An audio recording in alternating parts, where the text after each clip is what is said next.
Dobro, družba moja, od ženske reparke bomo pa zdaj šli na eno čisto drugačno glasbeno področje, kar sem jaz danes namerno zbral, da je malo kontrasta, razumeš, da je črno pa belo, da je zlato pa zarjavelo, da je, ne vem, en ko ni tak lep, pa jaz, ne, a veš, da je ta kontrast med sabo, ne.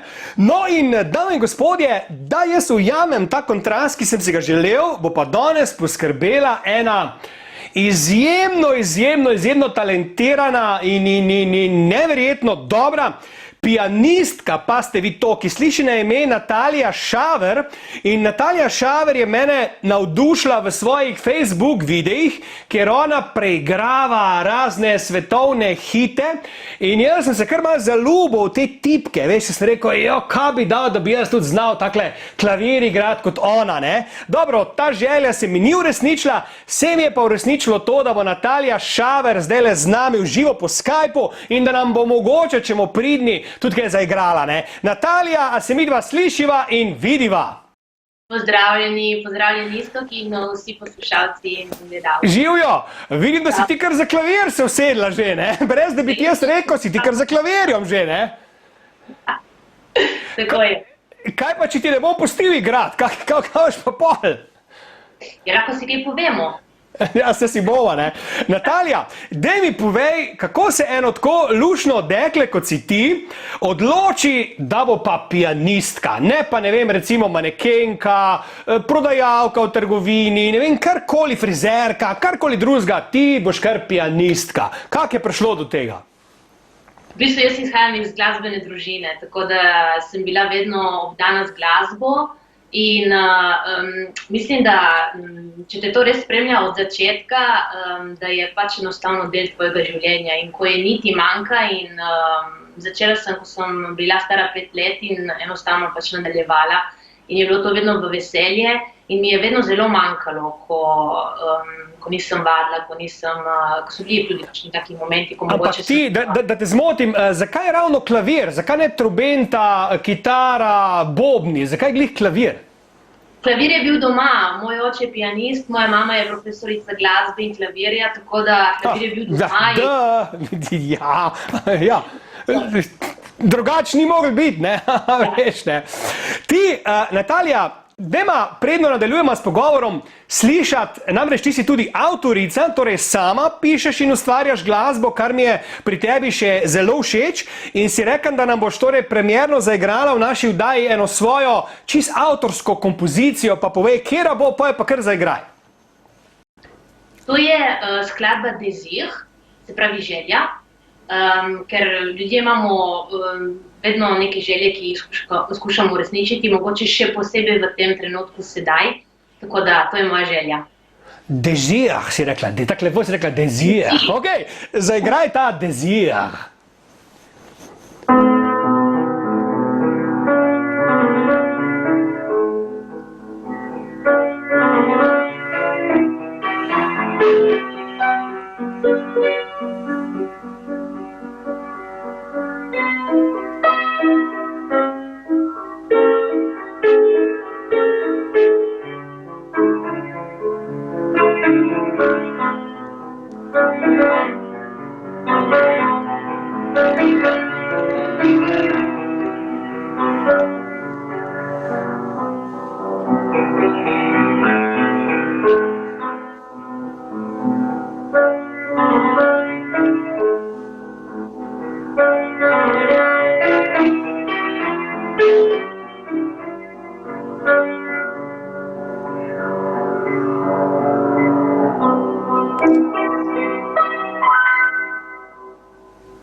Samo jaz ti ploskam, ker drugega trenutno ni, ne? Daj mi povej, koliko časa nastaja ena taka kompozicija? Zelo odvisno, zelo odvisno. Včasih, recimo Désir konkretno je nastal v 2 dnevih, kar ni, slučajno je bilo tako, mislim, da. Drugače pa, ne vem, nekatere skladbe tudi recimo se jih lotim in potem jih pustim, mogoče za 1 mesec ali 2 tedna ali 2 meseca in potem jih spet vzamem. Mislim, da to je ta kreativni proces, ki včasih je hiter, včasih ne gre nikamor, tako da zelo odvisno.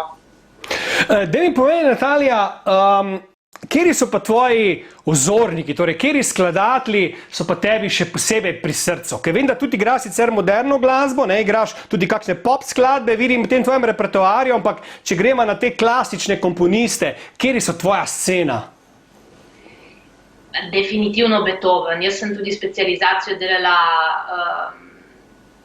o Ludwigu van Beethovenu, tako da moram reči, da on mi je res najbolj pri srcu in tudi mislim, da ga najbolj razumem. Tudi sem ga dosti preigrala, tudi sem delala s profesorji, ki so ga res obvladali, mogoče eno z drugim malo povezano.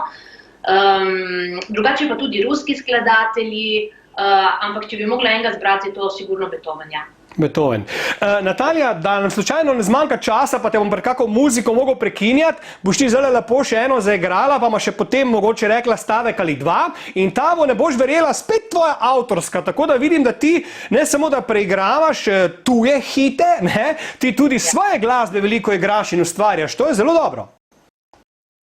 Ja, res je, sem toliko v bistvu preigrala celo moje življenje, no, dejansko od 5. leta starosti, toliko glasbe, da zdaj jo skozi moje filtre, vse tisto, kar sem v teh letih vadila in slišala, nekako dajem ven skozi moje filtre. Zato se tudi mogoče sliši kakšne sigurno nekaj spominja na bolj klasično glasbo Chopina, Beethovena. Ja, jaz sem čul, v prejšnjem sem čul Ice Cube-a pa Public Enemy noter, moram biti iskren. Drugače pa, kjero bomo zdaj slišali? Kjero bomo slišali zdaj? To je pa song number 3. Ok, izvoli, torej, dame in gospodje, Natalija Schaver in song number 3.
Natalija, tam me je pa prav na enega Mozarta me je spomnil malo, veš, tole vmes me je pa malo na Mozarta spomnil. Je bila to malo inspiracija ali sem čisto zamešal?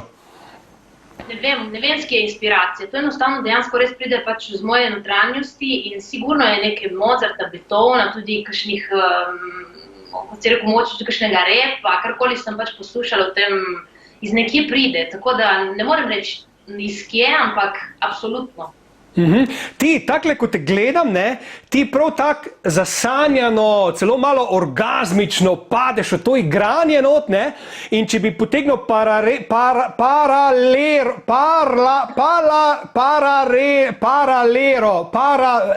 povezavo, usporednico med klavirjem in seksom, mislim, da smo zelo blizu, ne, ampak ne bom ti dal možnost, da to pojasniš, ker smo prišli na konec oddaje, tako da imaš srečo. Natalija, hitro 20 sekund ti dan, da pozdraviš kogarkoli želiš ob koncu. Jaz pozdravljam vse moje družino, vse tiste, ki me poznajo in vas vabim. Oktobra in novembra bom imela kratko turnejo po Sloveniji, od Cankarjevega doma do Nove Gorice, Sežane, Krškega, Novega mesta, tako da pridite poslušati. Vse bo pa na mojih socialnih omrežjih. Natalija Saver, pianist. Ti si iz Nove Gorice, si, ne? Ja, Sokana. Ok. Natalija, hvala ti lepa, bila si čudovita in prekrasna. Dame in gospodje, to je bila dobra volja z Iztokom. Čas je minil, vidimo se znova jutri ob 16:45.